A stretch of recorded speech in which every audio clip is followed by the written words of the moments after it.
Esse é o 11º Festival Literário de Araxá. Quero cumprimentar todo mundo que está por aqui hoje, dizer que é um prazer ver a casa cheia no Auditório 3. Isso é muito fantástico para a gente discutir um assunto que é muito pertinente, que a gente precisa iniciar as discussões, que é a inteligência artificial. Que bom que vocês estão aqui hoje, que vão contribuir conosco aí nessa discussão, que tem aqui ao meu lado a Catarina Gomes, professor Elmo Fernandes, Carol Calix e Rafael Noli, que também é curador do infantil aqui do Festival Literário de Araxá. Vamos falar sobre inteligência artificial nos próximos 50 minutos, e é um prazer a gente estar aqui recebendo todos vocês. Primeiro, cumprimentar todos vocês, falar que é um prazer nosso ouvir vocês sobre esse tema que é tão atual. E eu queria, passando ao começo da Catarina, que vocês iniciassem falando um pouquinho da experiência de vocês em relação à inteligência artificial, até porque a gente pontue, porque cada um tem um tipo diferente de experiência, para que a gente possa pontuar vocês em que perguntar e aonde nós estamos dentro desse contexto. Boa noite para você, Catarina.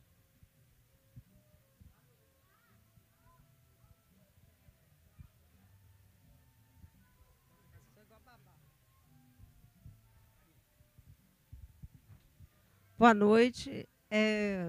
Bom, em relação à inteligência artificial, eu sou uma intrusa aqui. Mas a minha formação é em filosofia e, como é pertinente ao campo da filosofia, falar do pensamento, da construção do pensamento, da construção do conhecimento, é sempre uma condição que, para a filosofia ou para qualquer pessoa que seja do campo social, é muito... Bom, é urgente, né? O sentimento de urgência a respeito dessas ideias que tem se colocado. Meu nome é Catarina Gomes, eu sou professora de filosofia no Cefet Araxá. Tá? E esse convite, na verdade, trata de uma dicotomia, né? Vantagens e desvantagens da inteligência artificial. Então, essa dicotomia a gente pode considerar que seja falsa, né? Ou verdadeira. Então, nosso ponto, né, de conversa aqui, nossa tessitura será em torno dessa dicotomia. Tá bom? Obrigada pela presença. Pois é, meu nome é Elmo Fernandes, sou professor de língua portuguesa em Divinópolis, e a minha relação é com, principalmente, a inteligência artificial, com o chat GPT, numa linguagem que eu mantenho com os meus alunos, e eu sempre digo a eles o seguinte: eu não me preocupo muito com a nomenclatura inteligência artificial. Eu me preocuparia se houvesse a nomenclatura consciência artificial. Porque a consciência artificial, ela é própria do ser humano. Porque o dia em que realmente ligasse a chave da consciência para a máquina, eu acho que seria o fim do ser humano. É isso que nós temos discutido, porque eles querem criar. A gente tem visto, se você perguntar ao chat o que ele está fazendo, ele fala: eu sou pré-treinado, não é? As respostas são essas. Então, não há que ter essa preocupação, porque a gente, bem rápido aqui, viu? A gente tem visto que o ser humano está aí alcançando nas corridas milésimos de segundo, não é? De segundos, levantamento de pesos também, não sei quantos gramas lá, há mais de 10 anos que não se conquista nada praticamente, nem na natação, não é? Imagina o dia que a máquina começar a pensar. Então, nós seríamos fatalmente extintos. Então, não vejo muita preocupação. Desde a primeira Revolução Industrial, as pessoas têm se preocupado muito com o desemprego, etc, etc. Mas é só a gente se qualificar, eu acho que não tem problema nenhum. Carol. Bom, boa noite, obrigada pela presença de todo mundo. Eu sou pedagoga, agente cultural e criadora de conteúdo para as redes sociais. E espero conversar essa noite um pouquinho com vocês sobre a minha experiência como apaixonada e usuária da inteligência artificial no meu trabalho. Rafael Noli. Boa noite, eu sou professor, formado em geografia, também fiz letras, dou aula de geografia e de literatura. E sou escritor, então a inteligência artificial tem entrado na minha vida, em sala de aula como educador e no meu trabalho como escritor. Muitas vezes eu tento separar os dois, mas é impossível. Então a inteligência artificial hoje eu estou bem envolvido com ela, tanto como escritor, como também na área de sala de aula. Então eu devo falar mais ou menos dentro desses dois caminhos. Só para a gente começar essa conversa, é muito interessante que na época da Revolução Industrial e muito recentemente em outras revoluções que a gente pôde perceber, estudar e perceber recentemente, se falou, e o papel do humano, né? A gente é muito inseguro em relação à máquina, né? O quanto que a gente tem uma insegurança em relação à máquina. Será que ela vai tomar o meu lugar? Ou será que eu posso controlar a máquina como deve realmente ser feito e foi feito até hoje? Então eu coloco essa questão, até o Jamil Chad ontem começou a falar sobre isso, e ele perguntou assim, o que é artificial? Eu acho que essa reflexão também é muito boa, e eu volto a palavra aqui a nossa Catarina, para a Catarina, que tem nessa veia aí da filosofia, comentar um pouquinho para a gente dessa questão, o quanto que isso tem mexido com as pessoas e o quanto isso realmente deve mexer com as pessoas, a questão da inteligência artificial. Bom, ele falou que não ia falar do nome, né? Inteligência e artificial. Vocês já devem ter visto palestras por aí sobre o tema, e todos começam desse ponto, e eu não vou fugir à regra. Não é nem inteligência e nem artificial. Primeiro, porque inteligência é uma perspectiva humana. E não é artificial, porque são os humanos que constroem. Tá? Esse é o ponto de vista que tem sido mais difundido. Mas você falou do artificial, a gente volta, assim, vocês estão falando de revolução industrial, precisa voltar, né, remontar a Aristóteles, por exemplo. Aristóteles vai chamar de artificial aquilo que é produzido pelo homem. Então, nada mudou, entendeu? O artífice, a causa do que é artificial, a causa eficiente, é sempre humana, é sempre o homem. Agora, como que esse homem articula ou se articula para fazer algo que toma a frente ou que causa algum medo? E aí tem um texto de 1959, que é da Hannah Arendt, que é sobre a condição humana. E ela discute 3 pontos principais, porque naquele momento a sociedade está com medo, porque foram lançados satélites, pleno período de Guerra Fria, né? Então ela está preocupada em demonstrar o porquê do homem ter medo de perder a sua centralidade na Terra. E aí ela tece um texto dizendo de 3 conceitos, são, na verdade, 5 conceitos, mas 3 conceitos super importantes: trabalho, obra e ação.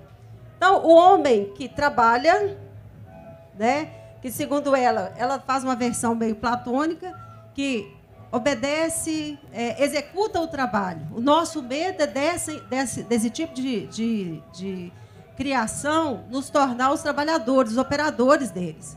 E aí, o nosso medo é de perder a especialização. De repente, eles são os especialistas. E nós somos os meros executores. Esse que é o medo.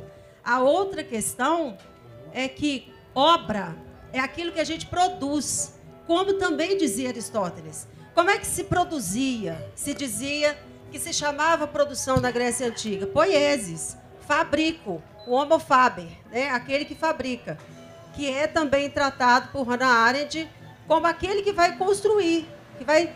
Eu tenho um satélite feito por humanos, né? Então não há o que temer, né?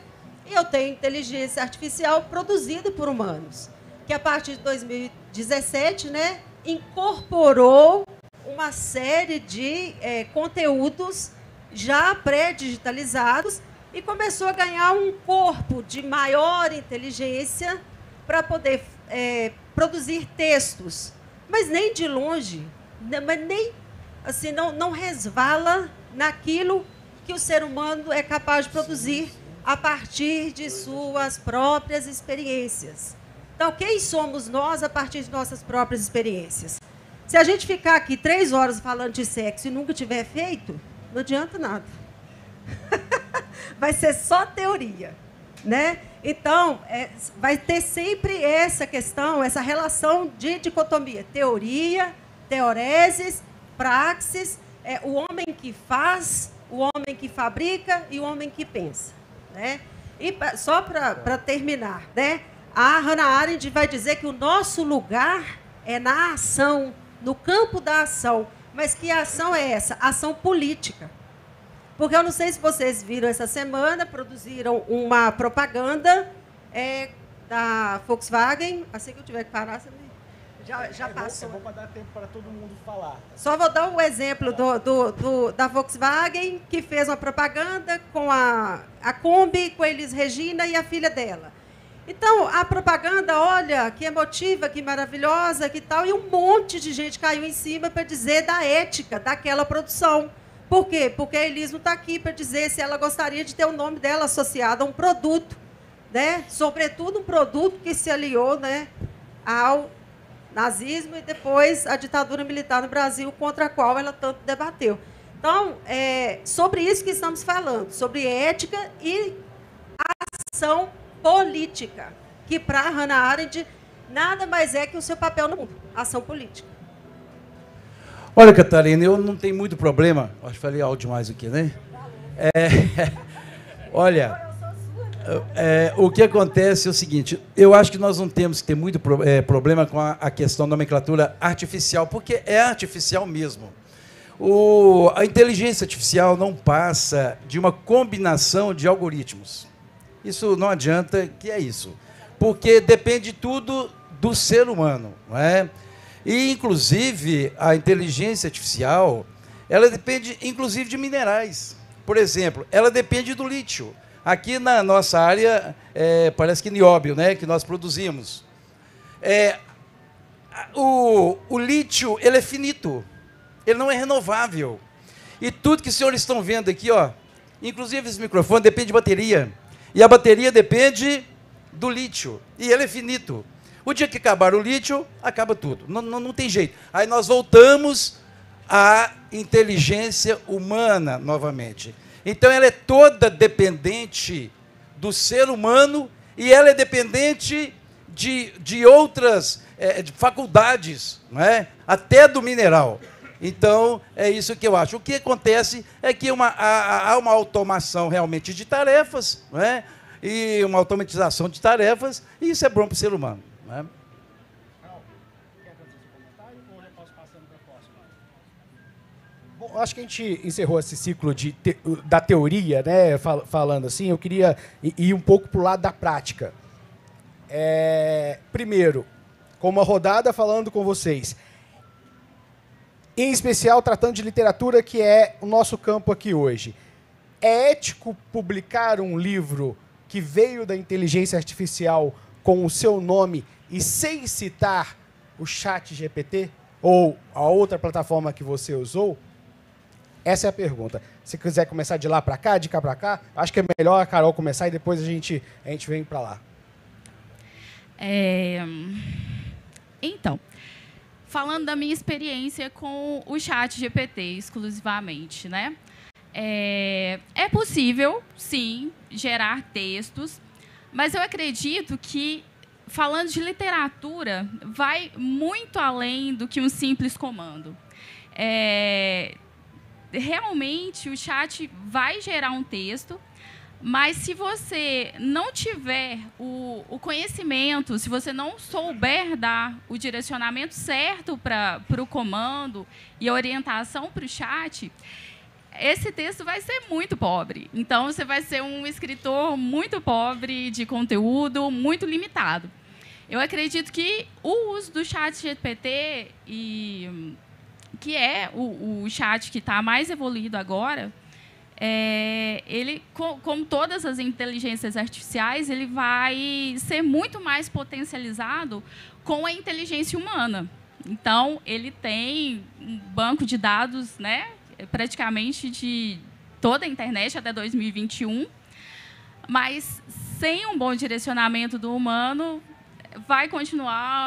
esse escritor vai continuar raso e a carreira dele vai ser bem curta. Só complementando, Carol, você pode falar sobre isso.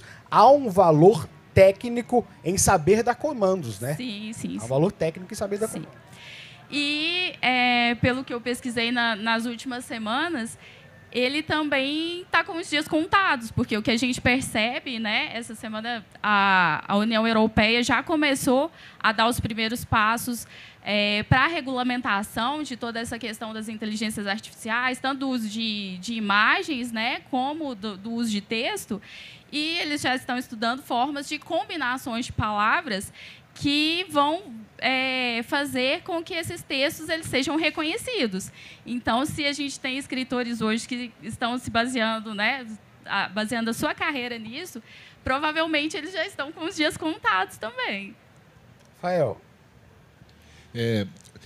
A minha relação é bem ambígua, pelo seguinte: como professor, eu tenho usado o ChatGPT com uma regularidade. Tem alunos meus aqui que estão descobrindo agora.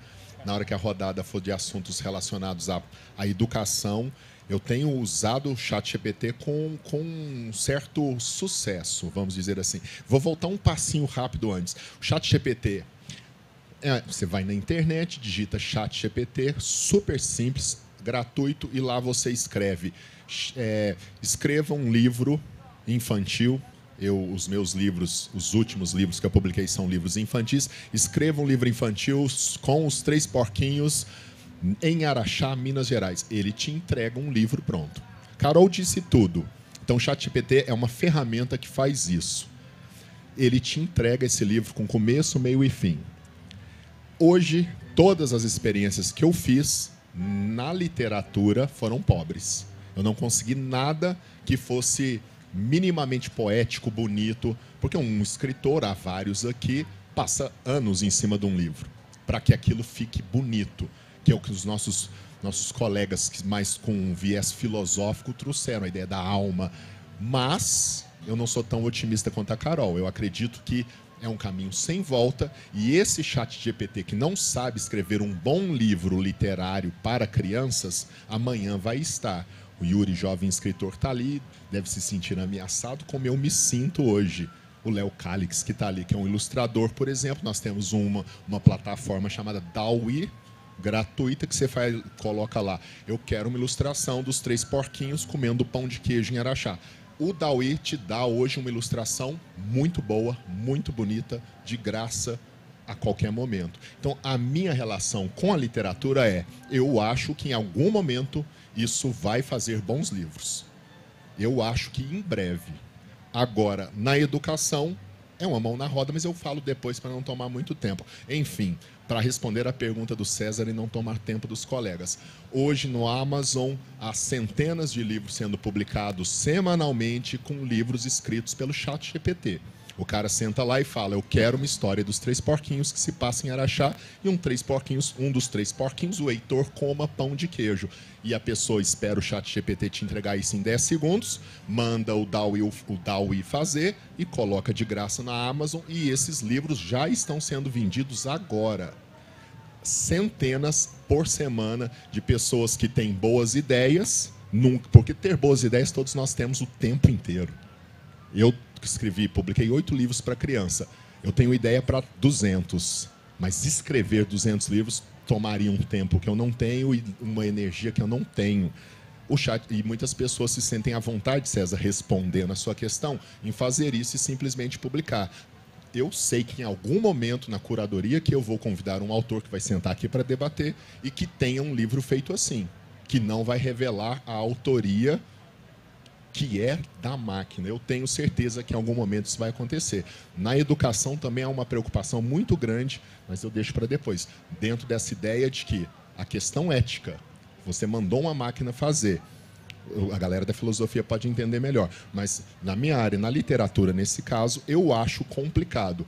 Eu conheço autores hoje que já falaram, eu escrevi esse livro, eu mandei a máquina escrever, e se você mandar a máquina fazer a mesma coisa, que é o que o ChatGPT faz, ela fará outro livro, ainda que você mande ele escrever um livro dos 3 porquinhos comendo o Heitor comendo pão de queijo em Araxá.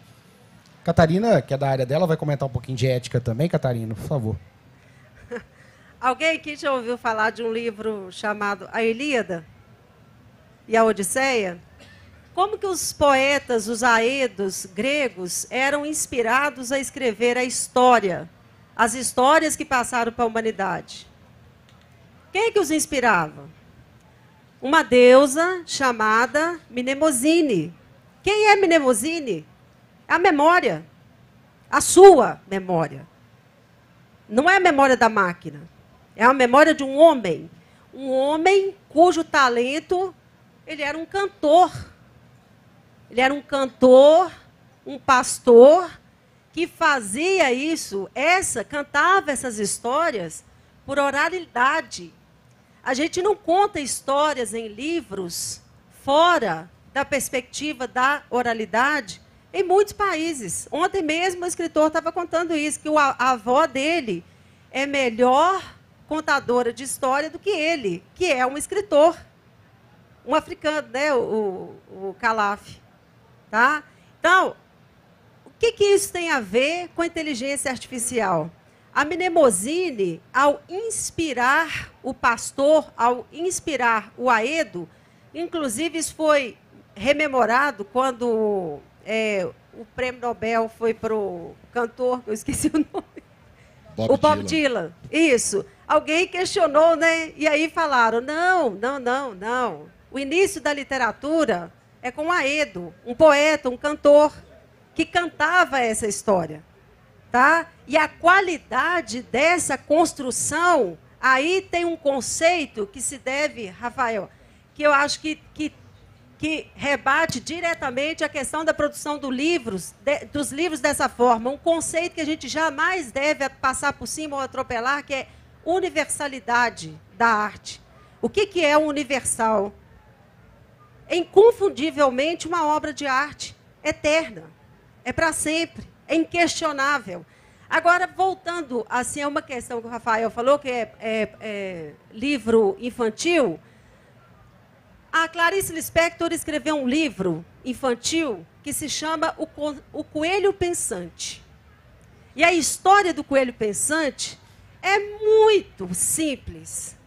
Ela, na verdade, ela tinha viajado com os filhos dela e o coelho dos meninos desapareceu. E a gaiola apareceu aberta. Essa que é a história. O coelho pensante.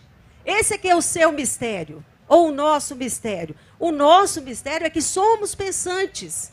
E quando transferimos a nossa categoria mais importante, que é de pensamento ou de pensadores, a uma máquina, nós estamos atribuindo o quê a essa máquina? A nossa humanidade? Essa humanidade é transferível? De memória, sentido, intuição, inteligência, de construção, criatividade? Tem como?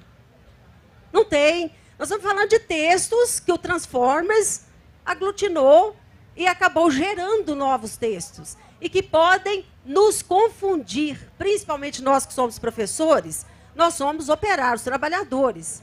Trabalhamos com texto todo dia. Então, todos os dias teremos enfrentamentos com isso. Textos produzidos pelas máquinas. Mas teremos a condição crítica de distinguir quais foram e quando foram produzidos pela nossa humanidade, por aquilo que somos. Sabe? Porque, assim, ler, por exemplo, o texto Amor, da Clarice Lispector, não existe máquina capaz de criar a descrição do encontro dela com o jardim botânico numa tarde, no crepúsculo da tarde, em que ela descreve de uma maneira completamente surpreendente o cheiro, as cores, os tons, como que ela foi afetada por aquela experiência. Que máquina é capaz de fazer isso, de viver, de experimentar? Essa é a nossa relação com o mundo. Só fazer uma provocação, para você e também para os outros membros da mesa, já continuem falando sobre isso. será que no comando, se a gente colocar o cheiro, a memória, o sentido, a intuição no comando, ele não vai levar também a alguma coisa nesse sentido? É uma provocação para todo mundo, tá? Eu nem sei se isso é possível. A minha Carol, memória tá é só minha. A minha memória é minha. Se você escrever a memória, é que, olha, é importante a gente saber, até ter um contexto. O ChatGPT funciona assim, Catarina. Você escreve um comando para ele. Generation. Isso, você escreve um comando. E nesse comando você escreve o que você quiser. Inclusive pode ter suas memórias dentro desse comando. Não, aí ele estará fazendo um texto com a minha memória, não é a memória dele. Não posso chamar esse texto de texto do chat. Sim, esse texto mas assim, é meu. Até porque quando você escreve também, você tá passando para algum outro lugar. Mas aí a gente entra em outro tipo de discussão. Mas a discussão que eu vou provocar vocês é possível, por um bom comando, trazer... Eu sou aqui mediador, né? Eu tenho que provocar. É possível trazer memória, sentido, intuição, inteligência, cheiro, a partir de um comando? Essa que é a minha pergunta. Você é o advogado do diabo. Exatamente. Na minha opinião, não. Mas se houver alguém aqui especialista e puder responder isso, se tiver uma máquina capaz de humanidade, a gente passa a bola, né? Eu acho que ele engana, César. Sabe? Engana bem. Eu acho que é muito útil e necessário, inclusive, em outras áreas. Na nossa área, ele vai apanhar bastante ainda. Porque filosofia não começa. A filosofia começa exatamente assim, César. A filosofia começa exaltando a sua razão. E ela faz isso em busca de uma única coisa, a verdade. Já ouviu falar a palavra aletheia? Essa tal dessa verdade não tem definição. É aquilo que é universal, não contraditório, imutável. E nisso eu não posso reduzir a verdade a texto. É para além de texto. É para além, inclusive é para além da minha individualidade. É para o todo, foi isso que nos salvou. Inclusive é até isso que o Nicoleles diz, né? Que nós passamos 98% da nossa vida até chegar à época escrita. Né? Na hora que chega a escrita, a gente desanda. Por que a gente desanda? Porque a gente passa a se comunicar melhor com o fenômeno que eles chamam, né, de brainnet. Tá bom? Se vocês quiserem comentar, pode comentar. Olha, aproveitando esse gancho aí da questão ética, eu não sei se os senhores presentes ouviram falar de um documento assinado por 1.000 cientistas, agora no mês de março, tem 2 meses, pedindo encarecidamente que os laboratórios parem por 6 meses com o desenvolvimento. É um pedido que não vai ter efeito nenhum. Por quê? Porque, veja bem, eu estou aqui com o Rafael, eu sei que você ganhou um prêmio nacional aí, do CEP, não é? Obra infanto-juvenil. Você é um colaborador da inteligência artificial. A inteligência artificial não é regulamentada. Então, o que acontece? Você colabora com ela, eu colaboro, vários dos senhores colaboram com ela, para ela se desenvolver. Nós entregamos pronto o material para ela. E olha o perigo do plágio. O perigo não, o plágio é real, porque ela é pré-treinada, ela só reproduz o que nós produzimos, porque o ser humano, como eu disse, ele parou, não vai mais natação muito, são alguns segundos, na corrida alguns segundos, mas a mente não, a mente continua pensando, e continua pensando muito, e não existe revolução industrial se nós não tivermos a consciência funcionando. Então, por que esses cientistas estão pedindo esse tempo? Para que se regulamente o que é fraude e o que não é fraude, o que é plágio e o que não é plágio. Entendeu? Isso é muito sério. Nós estamos discutindo ética aqui e a gente comendo ética pelo chat GPT. Né? Então isso é muito sério, eu quero que vocês também discorram sobre isso.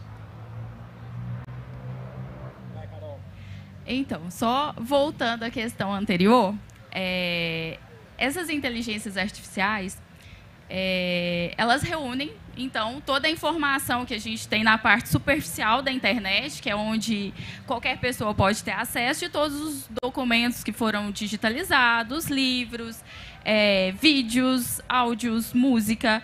Então, tudo que o ser humano produziu e está na internet, esse banco de dados tem acesso. E essa inteligência artificial, como o ChatGPT, é uma inteligência generativa. A função dela é gerar um produto, no caso dela, o texto. Então, eu acredito, pelo meu uso praticamente diário do ChatGPT, inclusive para escrever peças de marketing digital, para escrever conteúdo para as minhas redes sociais, é sim possível a gente introduzir esse tipo de comando.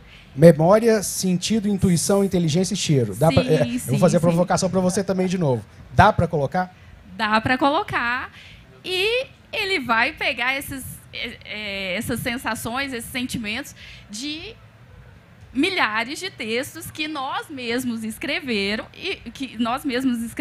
né, ao longo da história, e vai combinar de forma a entregar esse produto que a gente pediu para ele. Inclusive, a gente pode, por exemplo, pedir para ele escreva uma história infantil como se você fosse Monteiro Lobato, e aí ele vai extrair as principais características dos textos do Monteiro Lobato e vai criar uma história. Então, mais uma vez assim, o que eu acredito que é uma ferramenta que o homem, sabendo operar de forma correta, pode sim gerar, porque o que tem lá foram criações nossas. Então, eu acredito que é possível sim. Provocação vai para você também, Rafael. Memória, sentido, intuição, inteligência, cheiro. Dá ou não? Por exemplo, trabalhos de escola que se passava para alunos fazer poemas. Por exemplo, eu tenho visto passar esses trabalhos os meninos fazerem no ChatGPT. Por exemplo, o ChatGPT é ótimo para fazer, por exemplo, escreva uma dissertação de 30 linhas no padrão Enem, em que seja incluído esse tipo de coisa. E aí que está o problema. Para isso, ela é ótima. A questão do cheiro, dessa questão, a Clarice foi citada aqui, é a autora ótima para isso, aquela ideia da sinestesia da Clarice Lispector, que ela consegue pôr no texto dela todos os sentidos. A máquina não faz hoje, né? Mas, por exemplo, o ChatGPT apareceu agora para a gente. É como, eu acredito, é como o celular quando apareceu que só ligava. Hoje o celular faz tudo, inclusive o ChatGPT eu uso no celular. Então é um negócio que surgiu hoje, todas as questões que o professor colocou aqui pertinentes sobre vamos parar, vamos pensar para onde isso está indo. Em alguns momentos a máquina tem dado respostas que preocuparam algumas pessoas, porque como a Carol explicou muito bem, ele pega tudo que está na rede, como o professor explicou, ele pega tudo que está na rede, então ele se alimenta dessas nossas memórias ali. Então hoje eu não acredito que ele consiga, mas as minhas experiências foram semana passada. E uma semana aquilo vem sendo evoluído, e hoje, por exemplo, eu sei que se eu precisar escrever um texto muito rápido, por exemplo, eu fiz o teste, eu deveria ter trago. Não tem cheiro, não tem sensação, é um texto muito duro e simples. Mas eu disse, crie 10 perguntas para uma mesa de debate com o tema inteligência artificial, e ele me entregou em poucos segundos 10 perguntas que eu poderia estar aqui usando elas. E se eu estivesse no lugar do César, talvez até estivesse utilizando ela, sendo muito sincero. Porque eu não sei se... Eu pensei, ainda bem que eu não estou mediano, eu não tenho essa missão. Mas eu fiz a experiência e as 10 perguntas que me entregou eram perguntas que para essa função serviam. É genial isso, eu devia ter feito isso, né? Até pelo contexto do negócio. Dá tempo de eu fazer aqui ainda. Mas eu vou pegar uma que não foi da inteligência artificial, mas foi de uma inteligência que eu admiro muito. Ontem a Juliana Monteiro estava junto com o Jamil Chad e ela fez uma provocação. Eu vou pedir para vocês serem bem objetivos nisso para a gente abrir para perguntas também, senão não vai dar tempo. Não conseguimos regulamentar a tecnologia anterior, que são as redes sociais. A gente está sofrendo com fake news até agora. A gente vai conseguir regulamentar essa tecnologia? Vamos passar de cá para cá, Rafael, de você para cá. A gente vai conseguir regulamentar isso e em tempo? ChatGPT vai ajudar a gente a regulamentar? É uma questão regulamentar hoje, é uma palavra que levanta debates muito acalorados. Regulamentação da mídia é um assunto que gera polêmicas. Eu já vi nesse mesmo lugar aqui em anos anteriores debates sobre regulamentar a mídia que terminaram não muito bem, porque ninguém se entendeu a respeito do assunto. É um assunto, e regulamentação da mídia é um assunto que se discute desde sempre, desde que a mídia existe. Nós estamos falando de um assunto novo, dentro de um mundo novo, em que esse tipo de debate é muito acalorado. Então eu acho que o caminho para regulamentar é muito complicado. Eu acho que a máquina vai estar fazendo poesia com sensações, com cheiros, sabores, antes que a gente consiga regulamentar. E a ideia de regulamentar, a meu ver, é importante por diversas questões. Os alunos utilizam isso em alguns momentos, e essa máquina realmente está dando visões enviesadas para essas crianças.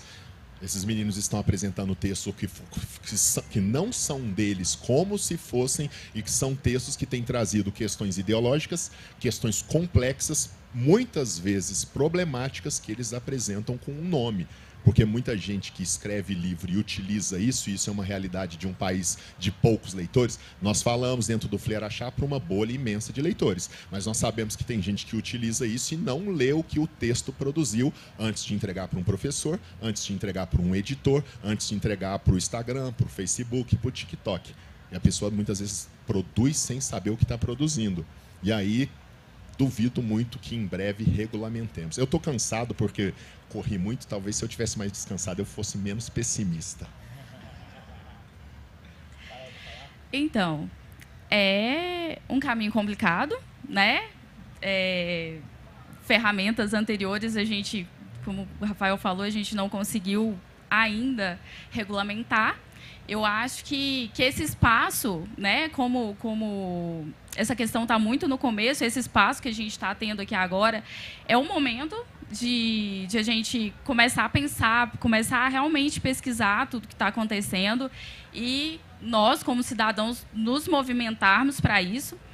Tem o exemplo da União Europeia, que eu falei que estava em reunião essa semana, e eles querem sair na frente nessa questão e servirem como base para o mundo na questão da regulamentação, mas que, apesar de ser muito otimista e muito apaixonada por toda essa questão, para que a gente comece a pensar também, além da questão da literatura, além da questão da escola, que isso, ao meu ver, são coisas mais simples de a gente estar resolvendo nesse primeiro momento, mas começar a pensar também nos trabalhos que vão se modificar com essas inteligências que estão chegando, na questão da segurança, nas bolhas de informação que estão se criando, no preconceito que pode ser disseminado, na questão de segurança, de armamentos e tudo mais que pode ser potencializado com essas inteligências. Então, na questão da educação, da literatura, a gente tem muitos pontos positivos, mas a gente precisa pensar nessas outras questões também. Professor. Olha, o ser humano, ele é bastante complicado e a inteligência artificial, ela tem eu diria assim, a seu favor, o próprio ser humano. Faz 30 anos, mais ou menos, que fez sucesso a Boquinha da Garrafa, lembra? Boquinha da Garrafa. Não mudou muito o estilo. Depois veio o tal de sertanejo universitário. Não mudou muito. Agora, as novinhas. Não é? Eu acredito que a próxima vítima agora sejam as crianças. Não sei como. Vai acontecer alguma coisa. Nós que temos noções de ética, nós que temos valores religiosos, nós somos heróis.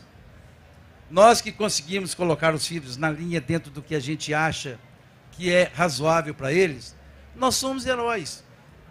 Agora, lembram quando tinha CD pirata? As pessoas não nem se lixando para CD. Eu falo, gente, isso vai ser globalizado, agora é mesmo, isso não vai ser crime nenhum. É crime hoje você baixar uma música? Nem livros. Livros são nossos concorrentes essa feira aqui. O Cefet agora indicou um livro da editora LED que está lá à disposição. Meus alunos do pré-Cefet baixaram todos ali. Então nós estamos no mundo globalizado e nós mesmos, parece que nós estamos encantados com essa quarta revolução industrial aí, e nós não estamos produzindo muito mais. E a inteligência artificial tem a gente mesmo como aliado dela. Por que os textos de GPT são fracos? Porque nós não estamos produzindo muito mais. Daqui uns dias vai sair, viu, novinhas aí no GPT, porque isso nós estamos produzindo, Sertanejo universitário vai textos desse nível. Olha, os textos estão sendo produzidos. Resumindo, não sei o que lá, resumindo. Muito fracos. Lógico que isso aí vai melhorar ainda, melhorar em termos, não é? Mas eu tenho muita preocupação com o teor ético, com o teor de valores que estão para acontecer. E eu estou com um medo, sinceramente, de nós nos acostumarmos com isso. Esse é o grande problema. Seria uma outra performance do fim dessa civilização. Mas a gente tem que ser também, pode ser só pessimista, né? Nós acreditamos que nós estamos ganhando tempo com isso. Eu uso muito dessa artificialidade nas minhas aulas. É muito tempo, que a gente economiza, certo? Sobra para a gente investir mais em conhecimento, pensar mais. Mas a questão de valores é um pouco preocupante. Desculpe se eu estou sendo pessimista, mas é porque eu estou vendo essa leitura dessa forma. Você não está sendo pessimista, não. O trabalho da filosofia desde o início foi isso. O que você faz acima do conhecimento, segundo Platão? Seu conhecimento não é nada se você não for ético. Qual é o maior conhecimento da filosofia? Virtude. Qual é o maior conhecimento da virtude aristotélica? Ética. Qual é o maior livro difundido para a humanidade da filosofia? Ética Nicômaco, que é um livro de Aristóteles. Porque a finalidade humana é ser o quê? Virtuosa, justa. Só que nós já perdemos a guerra há muito tempo. É isso que a gente faz na sala de aula. Todo santo dia. É dizer para o aluno, não é para dizer para ele, não use celular, não use chat GPT. Eu até falo, pode usar, vamos ver quem está melhor, você ou ele. Vamos na briga?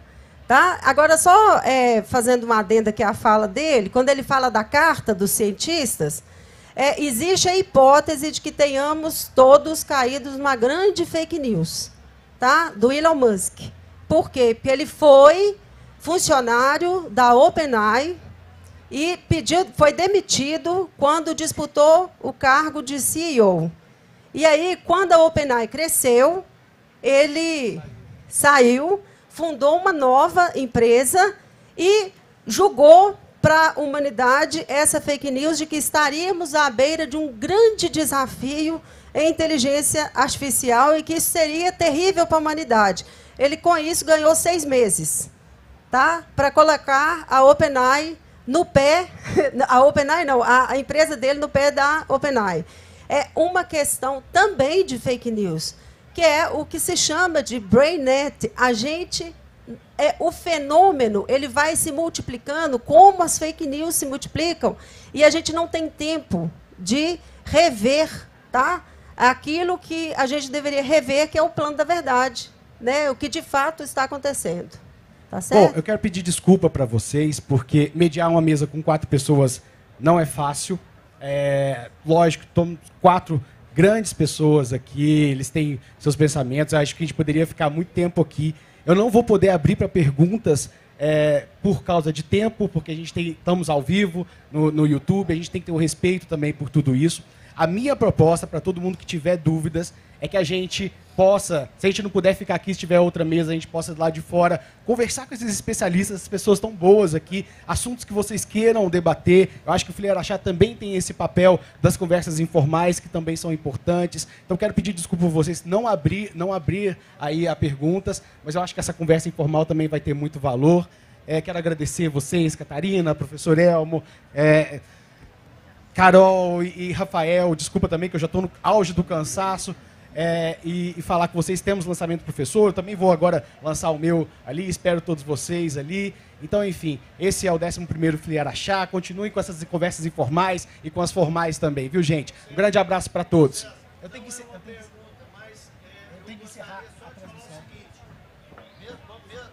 Não é uma pergunta, mas como presidente da Associação das Academias de Letras de Minas Gerais, a ASALENG, só gostaria de manifestar o seguinte. Humberto Eco disse que as redes sociais deram voz a uma legião de imbecis. E, parafraseando Humberto Eco, eu diria que o ChatGPT está dando voz a uma legião de escritores imbecis. E o que se deve fazer é muito mais um controle ou uma punição ou alguma regulamentação em relação a quem utiliza o ChatGPT e não coloca que é do ChatGPT. Eu acho que a questão da moral e da ética está em nós. O problema não é o ChatGPT, o problema somos nós. Você que utiliza para o seu marketing, quando você lançar a sua peça publicitária, que conste então que ela teve ajuda do ChatGPT. Se você quer consumir um livro que é do ChatGPT, que consuma. A gente não segura a tecnologia. Não tem como ter uma barreira para segurar isso. Mas a gente tem como controlar a nossa moral e a nossa ética. Porque isso é que faz a diferença do ser humano. A nossa moral e a nossa ética. Gente, muito obrigado pela participação de todos. Nós encerramos aqui nossa mesa. Muito obrigado.